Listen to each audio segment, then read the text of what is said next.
nombre del Padre, del Hijo, del Espíritu Santo. Amén. Ven, Espíritu Santo, y llena los corazones de tus fieles, y enciende en ellos el fuego de tu amor. Envía tu Espíritu Creador, y se renovará la faz de la tierra. Estamos estudiando el Catecismo de la Iglesia Católica, su segunda parte, la celebración del misterio cristiano. Segunda sesión, los 7 sacramentos de la Iglesia, capítulo 2, los sacramentos de curación, artículo 5, el sacramento de la unción de los enfermos.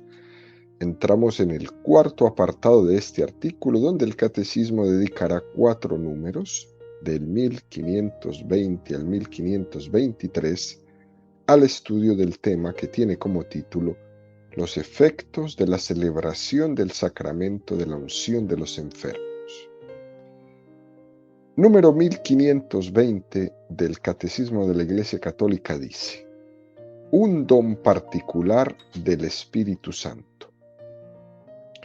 La gracia primera de este sacramento es una gracia de consuelo, de paz y de ánimo para vencer las dificultades propias del estado de enfermedad grave o de la fragilidad de la vejez.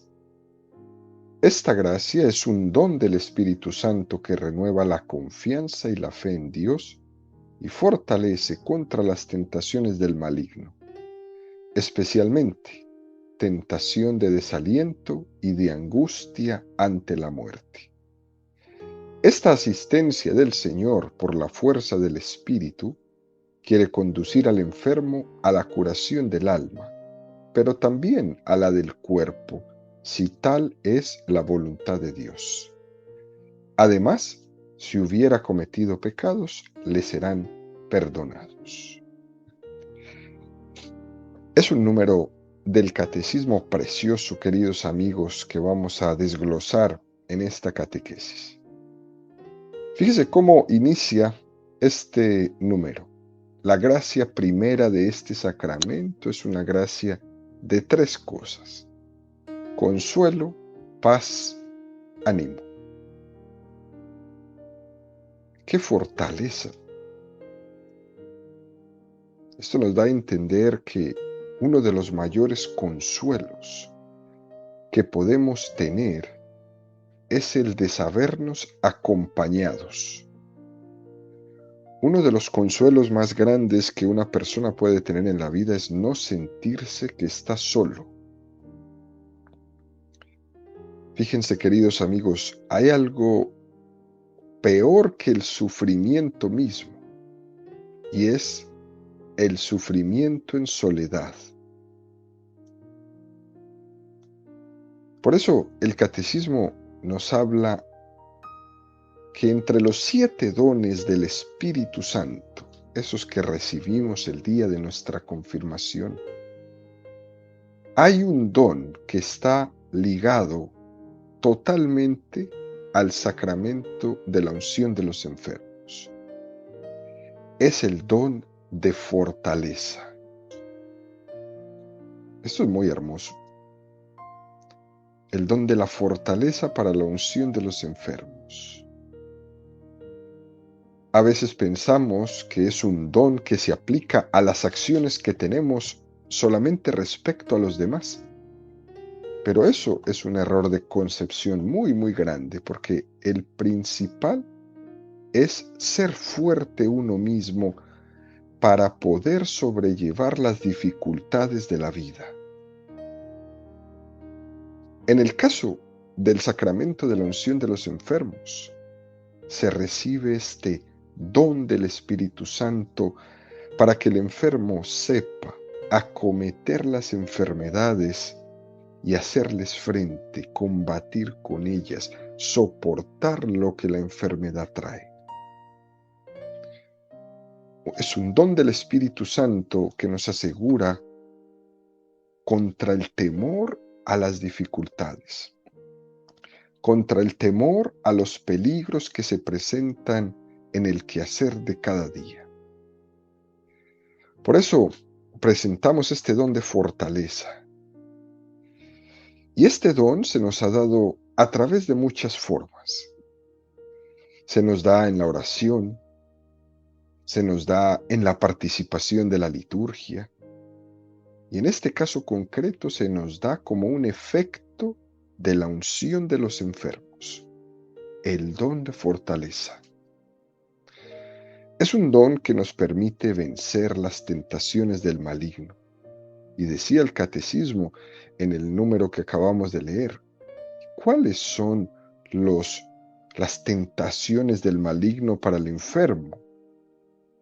Primera, el desaliento. Segunda, la angustia ante la muerte. Tercera, la desesperación. Cuarta, el pensar que la vida ya no vale nada. Y quinta, el estar continuamente diciendo que uno ya no puede más.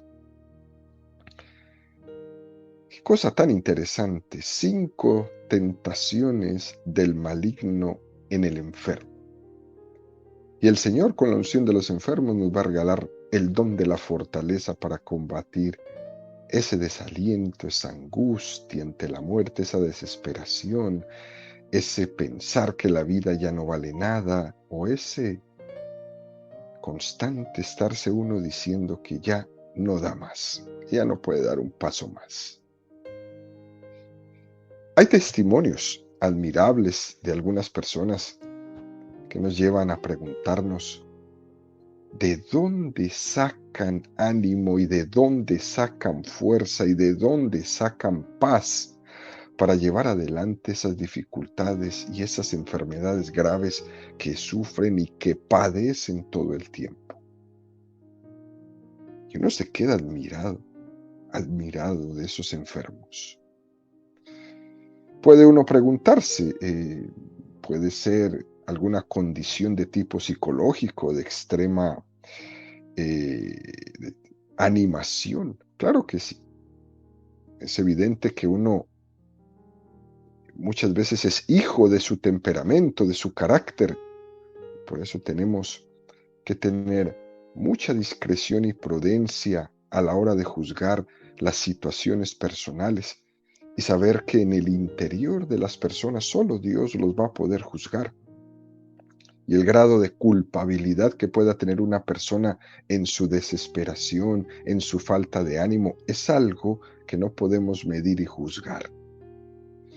Pero ahora bien, lo que sí podemos decir es que no únicamente es el factor psicológico lo que influye para que una persona esté vencida por el desánimo o la desesperación o esté luchando con ella.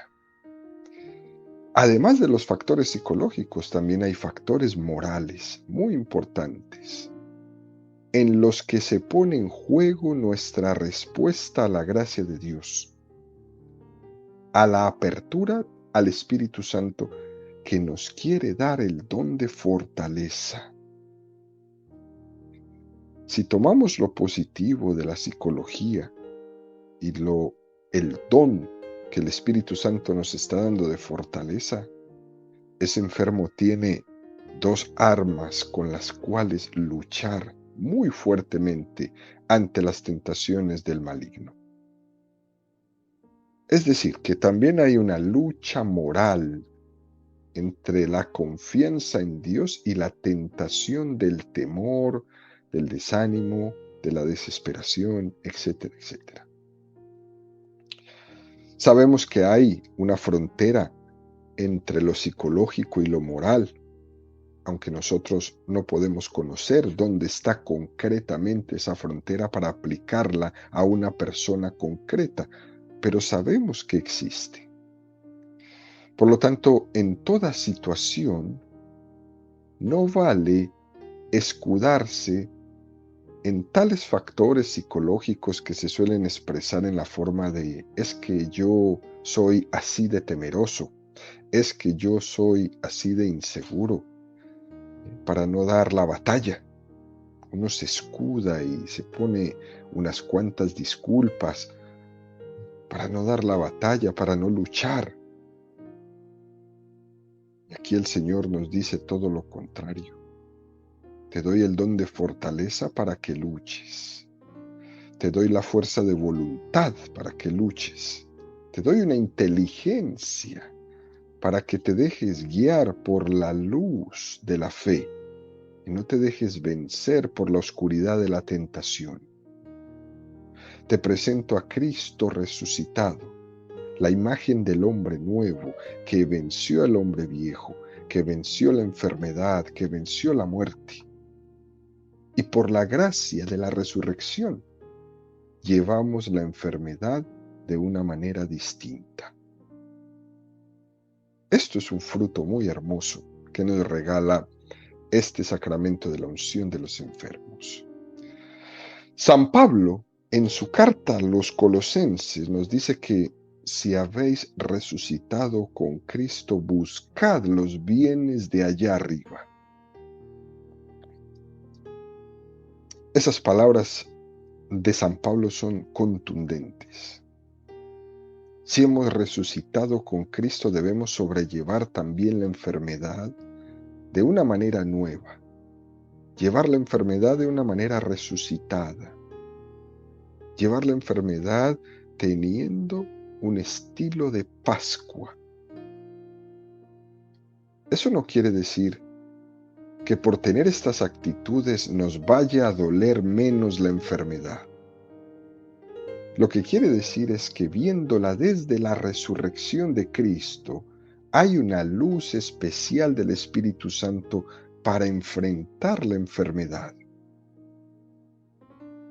Por lo tanto, el enfermo pasa de quejarse de todo y por todo a una actitud de espera en la resurrección. El enfermo deja de esconderse en sus quejas y pasa a la esperanza de la resurrección.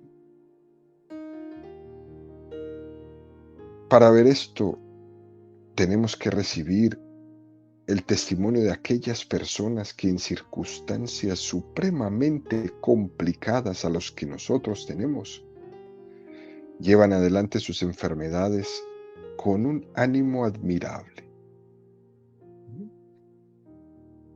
Reconocen que van luchando sus batallas. Y no es porque han nacido así de fuertes.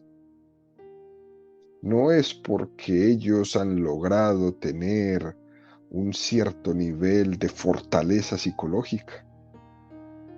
No es porque han ido al gimnasio mucho tiempo, sino porque el Señor ha podido hacer eso con quienes han sido dóciles a su gracia.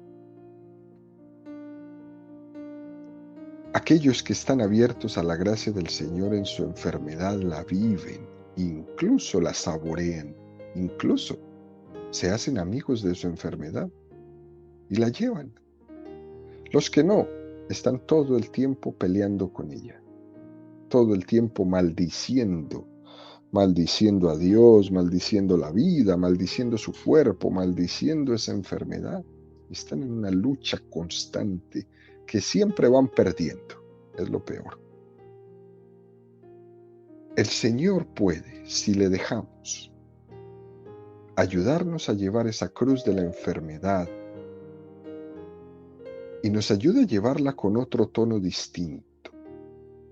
No el de la lucha, el de la pelea o el de la queja o el de la desesperación, porque la falta de fe no nos hace ver la resurrección, sino que solo nos hace ver la muerte como un castigo. Hay que dejarle al Señor entrar para que Él sea nuestra paz y para que Él sea también nuestro ánimo. Es un gran don olvidarse de uno mismo a la hora de llevar la cruz, para poder tener la humildad necesaria para dejarme ayudar por el Señor a llevar la cruz. Aquí prácticamente Jesucristo se convierte en el cirineo. Me ayuda a llevar la cruz. Fíjense, queridos amigos, hay dos maneras de vivir la enfermedad. Una es vivir en continua presencia de esa enfermedad. Me refiero con esto a aquellas personas que están continuamente pensando en su situación de enfermos y viven con el único horizonte de ver la vida desde su enfermedad. Y eso acaba desembocando en angustia. Al ser lo único que se tiene en la cabeza desde que uno se acuesta hasta que se levanta, termina convirtiéndose en una tremenda angustia. Además, cuando uno está pensando continuamente en su enfermedad, tiene un gran peligro de volverse muy egoísta. Esas personas que todo el tiempo están, pero qué mal que estoy. Y es que todo me toca a mí, pero qué desgraciado soy yo. Todo es yo y yo. Pero existe otra forma de vivir la enfermedad, y es vivir en presencia de Dios esa enfermedad. De esta forma, el tono de vida se puede traducir en que uno se deje mirar por Dios, que uno deje que Él cargue su cruz conmigo, sin que eso quiera decir que uno se olvide de su enfermedad. Eso es imposible, es decir, los dolores están ahí concretos. Ni que tampoco uno se tiene que olvidar de las visitas médicas que tiene que realizar en los tiempos oportunos. El dejarse mirar por Dios tampoco significa que uno se olvide de que se tiene que tomar los medicamentos que le ha recetado su médico. Todo eso se tiene que hacer. Pero uno se deja mirar por Dios y deja que Él le ayude a llevar esa cruz. Por eso, queridos amigos, podemos pedir el don del olvido de nosotros mismos. Que miremos al Señor y mirándole a Él nos olvidemos de nosotros mismos. Solo de esta manera puede vivir la enfermedad uno con paz y ánimo. Paz y ánimo. A la hora de vivir la enfermedad, la fe se tiene que traducir en la confianza. Qué cosa tan hermosa nos regala el catecismo en este número. Porque lo que nos está diciendo es que no es suficiente una fe que conozca el catecismo a la perfección, que se sepa la Biblia de arriba hasta abajo, que seamos unas personas muy intelectuales en los libros. Lo que nos está diciendo es que esa fe tiene que valer para no caer en la desesperación. Una fe que tiene que valer para que yo sepa abandonarme en los brazos del Padre. Así como un hijo en el momento donde está más tranquilo, es cuando su papá lo está cargando. Por eso tan importante esa frase que siempre decimos, de decirle a nuestros hijos, yo soy tu protector. Esa frase tan hermosa es la que Dios nos dice todos los días. Yo soy tu protector, pero tú te tienes que dejar proteger. Déjame que yo cargue la cruz contigo.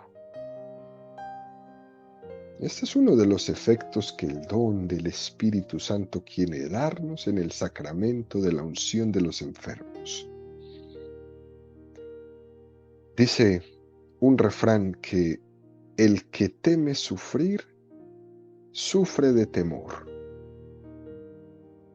Si uno está continuamente temiendo verse solo en los momentos de enfermedad, o tener que dar trabajo a los demás cuando llegue a la vejez, o que alguien le saque de su casa para que se tenga que ir a otro sitio porque ya está estorbando, enfermito ahí en su casa. Antes de que las cosas ocurran, estas personitas ya las están padeciendo. Y estos temores son esa tentación del maligno, y esa tentación hay que erradicarla de nuestra vida, hay que rechazarla, hay que hacerle un exorcismo a esa tentación. Fíjense, queridos amigos, en la Sagrada Escritura, en el libro de Jeremías, ese profeta del que todos se reían y ridiculizaban, e incluso le llevan a prisión por haber dicho palabras que ellos no querían oír. Hay un pasaje en el que Dios le dice a Jeremías: no les tengas miedo, que si no yo te meteré miedo de ellos.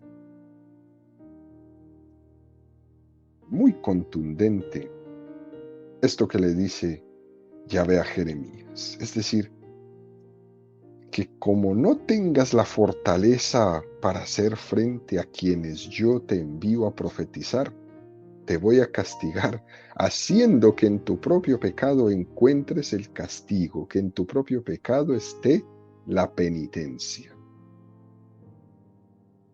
Sí, no les tengas miedo, que si no, yo te meteré miedo de ellos. Si nosotros no hacemos frente al temor, cada vez nos acechará más. Si nosotros no hacemos frente a los temores de nuestra vida, nos arrodillaremos ante nuestros propios miedos. Hay un pasaje en la vida de San Francisco Javier cuando era misionero en el Japón, cuando San Francisco Javier se presentaba ante los señores feudales y les dirigía su discurso en contra de la veneración a los falsos dioses, en contra de su vida licenciosa. Y les hablaba ante esos samuráis que tenían las espadas listas en la mano. Lo hacía con fortaleza, con el don del Espíritu Santo de la fortaleza. Y era increíble cómo estos hombres, en vez de matarle inmediatamente, escuchaban.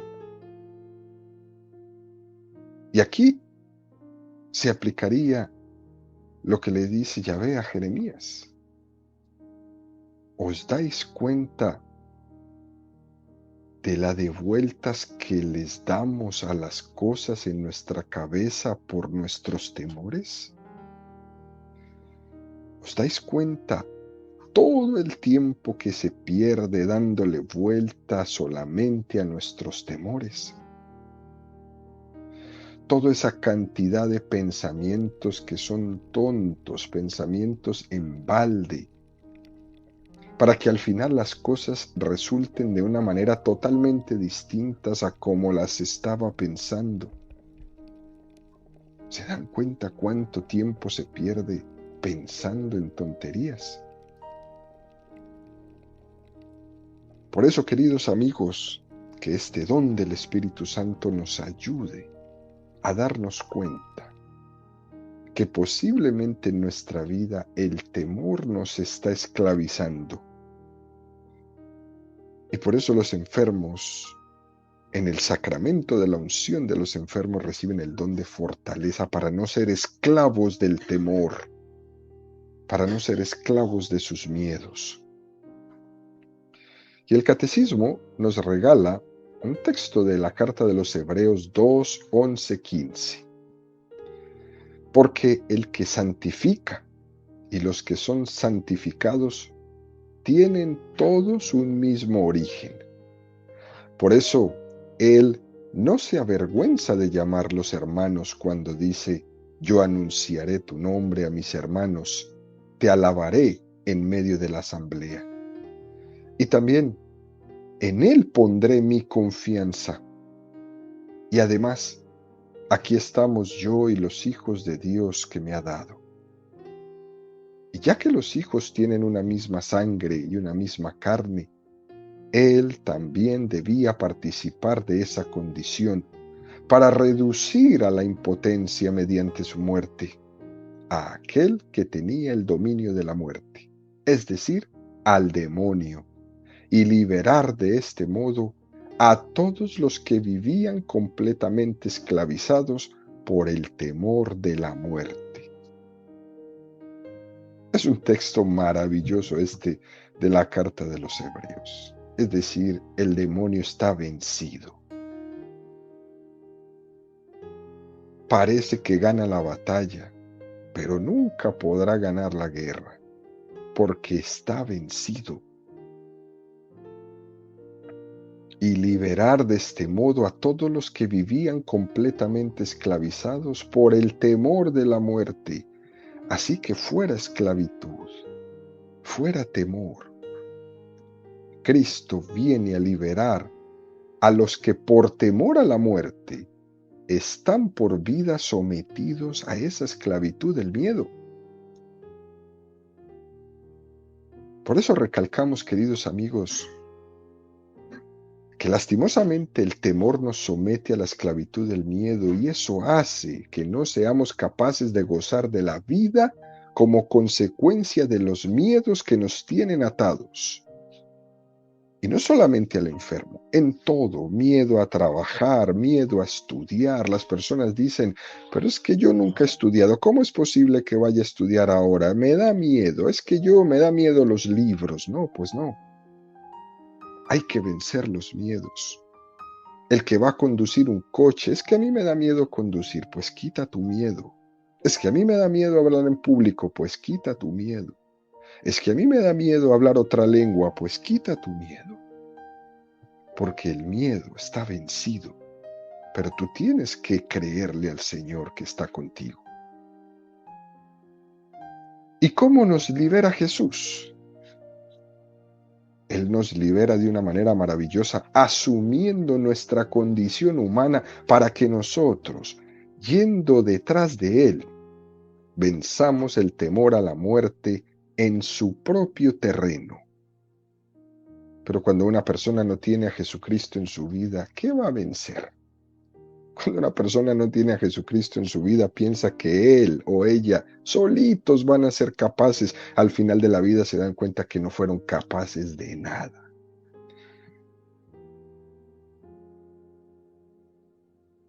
Al final de la vida, uno puede terminar simplemente como ese emperador romano. En su boca esa expresión, me venciste, Galileo. Toda mi vida usé mi poder imperial para perseguirte, para acabarte, para aniquilarte, para borrarte de la faz de la tierra. Al final de mi vida, aquí postrado en esta miserable cama, termino mi vida diciendo, me venciste, Galileo. Así terminan todos los que no ponen a Jesús por delante de ellos. Pero los que le ponemos, vencemos nuestros miedos por adelantado. Uno se podría preguntar, ¿y Jesús tuvo miedo a la muerte? Y la respuesta es sí, lo tuvo. Getsemaní fue el miedo. Pero Jesús mostró los dientes, mostró las garras, mostró el valor. No se dejó de ese miedo y lo tuvo hasta el punto de sudar sangre, que es el acto de miedo más grande que una persona pueda tener. ¿Y cómo venció ese miedo? Con una palabra, hágase. Hágase. La misma palabra que pronunció María cuando el ángel le anunció que iba a ser la madre de Dios. Hágase, fiat. Hágase, que se haga tu voluntad, Padre. Yo confío en ti, tú vas por delante de mí. Esas tienen que ser las palabras de nosotros día a día.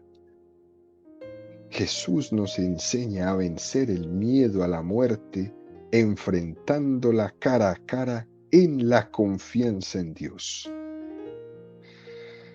Y ahora nos dice que nos unamos a Él.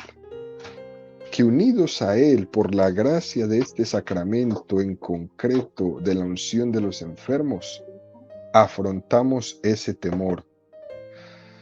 Cristo glorioso no nos va a dejar solos a la hora de recorrer el camino de la pasión concreta de cada uno de nosotros.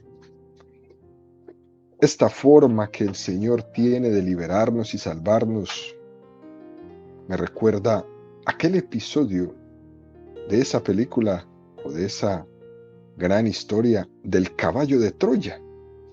Algunos de ustedes recordarán, donde los griegos idean una estrategia astuta para penetrar en la ciudad que tenían rodeada ahí por 10 años y que no habían podido entrar porque tenían una gran muralla que les hacía prácticamente imposible entrar a la ciudad de Troya. Y entonces los griegos les van a regalar este caballo diciéndole que era un regalo de los dioses.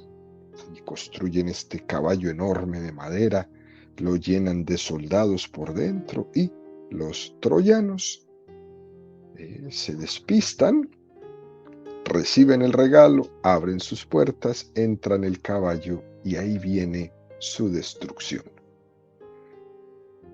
Cristo se ha introducido dentro de la muralla del temor a la muerte que tenemos nosotros, haciéndose como nosotros. Y desde dentro ha matado a la muerte. El miedo ha sido vencido en su propio terreno como consecuencia de que Dios ha asumido la condición humana. Esa condición que es temerosa por sí, por su propia naturaleza. Él, desde dentro, ha matado a la muerte. A veces hemos imaginado a Dios como una especie de hada madrina, que con su varita mágica nos está enviando algunos dones de gracias desde lejos. Pero no es así. Eso no ha sido el estilo de la encarnación. Dios ha experimentado la condición humana, con su miedo a la muerte, con su instinto de supervivencia. Ha emprendido con nosotros el mismo camino. Ha aprendido sufriendo a obedecer, para que nadie pueda decir eso de que Dios no nos comprende, de que Dios es un Dios lejano que no tiene ni idea de lo que pasa entre nosotros. Tiene idea de todo porque lo vivió en primera persona, porque lo vivió en carne propia, absolutamente todo. Él ha participado de nuestras angustias, las ha afrontado totalmente. Finalmente, matando a la muerte desde adentro para que en toda situación de muerte, en todo sufrimiento humano, ahí esté plantada la semilla de la resurrección y de la vida eterna. ¿Qué esperanza tiene que dar esto a cualquiera de nosotros?